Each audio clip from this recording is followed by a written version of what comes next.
In Seattle, Washington, an intruder spray-painted a disturbing message on a house wall: "The killer is back." The case revolves around the crimes perpetrated by James, a disturbed 36-year-old man with a turbulent life. James encountered early problems when his mother became ill with German measles during her pregnancy, perhaps contributing to learning impairments. James survived spinal meningitis against all odds shortly after his birth in 1953, but the infections impaired his cognitive abilities and hindered his growth. However, James grew up in a tumultuous home defined by divorced parents, notably after his father abandoned the family at the age of 7 owing to his refusal to accept a kid with learning impairments. Despite his mother's conscientious efforts to provide support as an accountant, James struggled with deep-seated anger and abandonment issues that manifested in a trajectory of more aggressive behavior throughout adolescence. His acts, which included breaking windows, starting fires, and engaging in unpleasant behavior, demonstrated his shift from a cocky and playful toddler to a dangerous teenager. His difficult background established the groundwork for a problematic adolescent, influencing his behavioral patterns and laying the groundwork for the unpleasant events that would eventually unfold in his life. James's voyage through the muddy waters of the court and mental health systems was a narrative of constant disappointments and shortcomings. Following a judge's order to address his deteriorating behavior, James was admitted to the Rainier School at Buckley, a rehabilitation facility for people with intellectual and developmental disabilities. While initially flourishing in this regulated setting, James had difficulties when he was sent to a halfway house, which marked the start of a troubling sequence of arrests for violent outbursts. When James left the halfway house at the age of 21, he alternated between living on the streets and brief visits with his mother, where the undercurrent of his violent inclinations continued. Despite his mother's tireless efforts to seek support for James, the system consistently failed him. Various evaluations failed to identify any noticeable abnormalities, and even when James displayed severe behaviors such as smearing feces on walls, attempts to get forced supervision were repeatedly refused. James's life remained cyclical, bouncing between living with his mother and on the streets, punctuated by violent episodes. In a desperate cry for aid, his mother sought assistance from the very authorities, who appeared unable to deal with James's mounting difficulties. Moreover, with the loss of James's sister in 1990, tragedy hit, severely undermining his mental state. This time saw a significant decline, characterized by increasing violence and self-isolation. Concerns were raised about James's mental health after he became obsessed with a video showing the famed Lizzie Borden, a woman accused but finally acquitted of murdering her father and stepmother. The foreboding link between James's growing behavior and Lizzie Borden's terrifying story anticipated the impending catastrophes. The terrifying conclusion happened when James, led by voices in his brain, recreated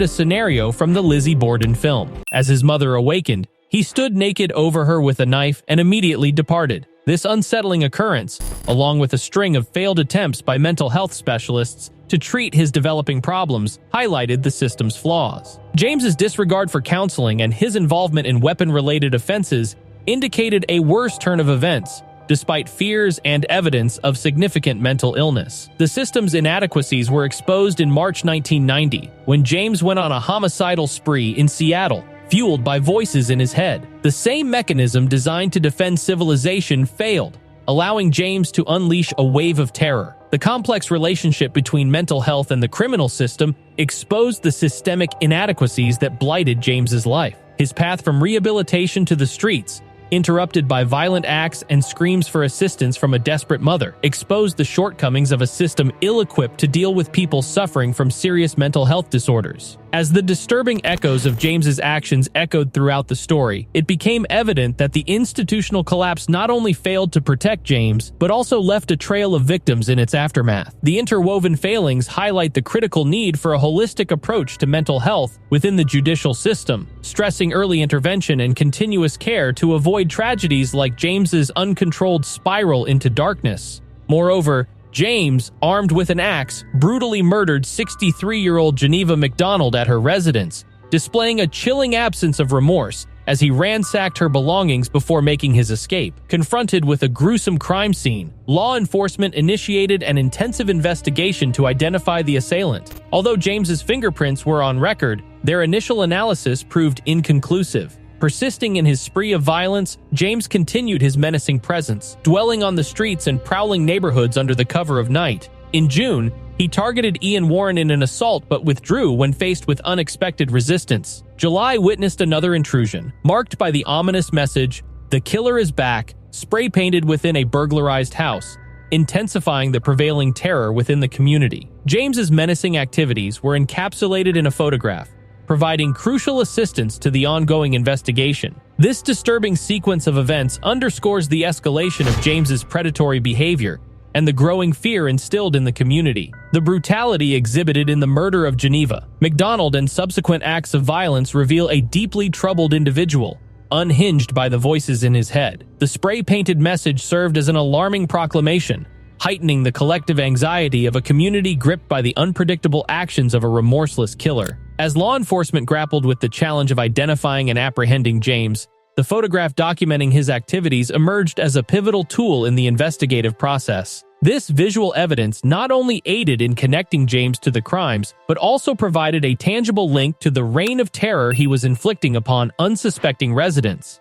James's unchecked violence and the community's palpable fear underscore the urgency of effective law enforcement and mental health intervention. The haunting image of "the killer is back" sprayed on a neighborhood wall became a stark symbol of the pervasive threat James posed, making his identification and capture imperative for the safety and well-being of the community he had plunged into a state of perpetual dread. In August, James committed another home invasion, mistakenly leaving behind an axe imprinted with his palm print. This crucial piece of evidence, together with a match to his fingerprints from his boyhood, helped to identify James on September 13. Following that, the police captured him, and during the subsequent questioning, James displayed a strange amount of joy as he readily admitted to the killings. Despite offering a comprehensive confession during questioning, James claimed lesser culpability owing to mental illness as the judicial process progressed. Throughout the trial, his demeanor shifted strangely, with disconcerting occasions of grins that severely affected the jurors. Despite the defense's claim that the state had failed James,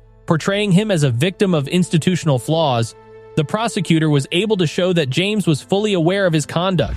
This presentation of evidence resulted in a guilty conviction for Geneva's murder. The life sentence imposed on James, with no chance of release, reflects the seriousness of his conduct and the significant influence of systemic failures on his destiny. James, who is currently detained at the Monroe Correctional Complex in Washington, serves as a sad reminder of both the heinous nature of his actions and the flaws in the system that allowed his murderous reign to continue. James's case exemplifies the complex connection between mental health, criminal culpability, and the obstacles that the justice system has in avoiding and treating violent consequences. The odd behavior displayed by James during the trial, punctuated by disconcerting grins, highlighted the legal complications surrounding mental health claims. This James case highlights the inherent difficulty in negotiating mental health concerns within the legal system and the greater context of public safety.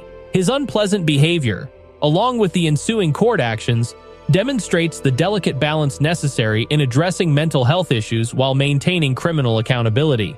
The discrepancy between James's thorough confession and later claims of lessened guilt reveals the complex and frequently difficult nature of treating mental health within the criminal justice system. As society grapples with these difficulties, James's incarceration serves as a sharp reminder of the need to rethink and alter the system in order to properly handle the intricate junction of mental health and criminal responsibility. The defense's attempt to cast James as a victim of institutional failure highlights wider questions about the sufficiency of mental health treatment and intervention. The prosecutor's ability to prove James's understanding of his acts, on the other hand, emphasizes the necessity for a sophisticated approach in analyzing mental health claims within the legal framework. However, in Prison for Life, James's story exemplifies the complex interplay between mental health, criminal culpability, and the obstacles that the justice system has in avoiding and treating violent consequences. It provokes consideration of the larger community obligation to achieve a balance between compassion and accountability when dealing with those suffering from mental health difficulties, particularly when criminal behavior is involved. Following James's harrowing story, one must ask, how can society effectively negotiate mental health difficulties for prevention? Well, that's it for today. Make sure that you like and subscribe to our channel for more amazing videos. Thanks for watching the video. We'll see you at the next one.